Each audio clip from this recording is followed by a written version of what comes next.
morning. Ito po yung kasama ko sa likod, yung lola namin naghahanap ng jowa. Siya na daw. Ay. Kapag yan hindi nagpakita ng girlfriend reveal, bahala siya, wala siyang jowa.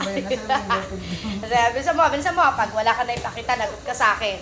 Wala. Siguraduhin mo ngayong araw meron ka ipapakita. Wala, baka manulisan na yung picture doon. Kagi ka.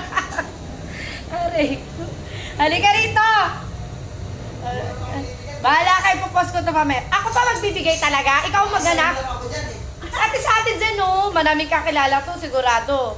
Ate Zen. Mapili yan na. Mapili. Teka, alam mo naman napakagwapo.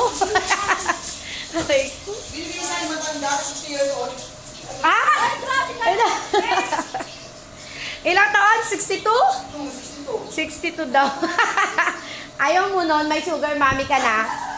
May lola ka pa. Oh, may pera ka. Mayaman. Sorry. Mayaman ba?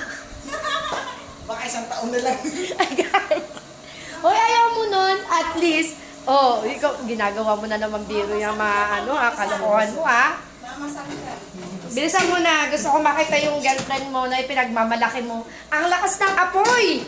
Uy! Yan. Hindi ganyan ang tamang pagpiprito. Yan. Unti lang. Yan.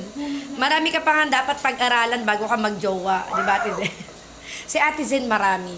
Meron niyang anak na maganda. Ano mo?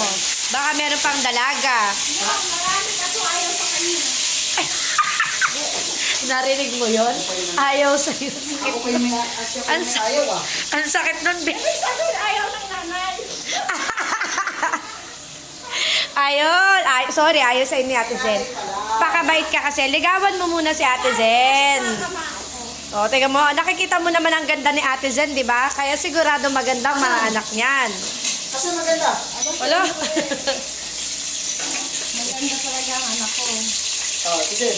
Oo, actually nakita ko yung isa niya. Ganito nga, ate, yung graduate yun, no? Okay. Grabe niya, di sa akin na. Naglolokohan na naman.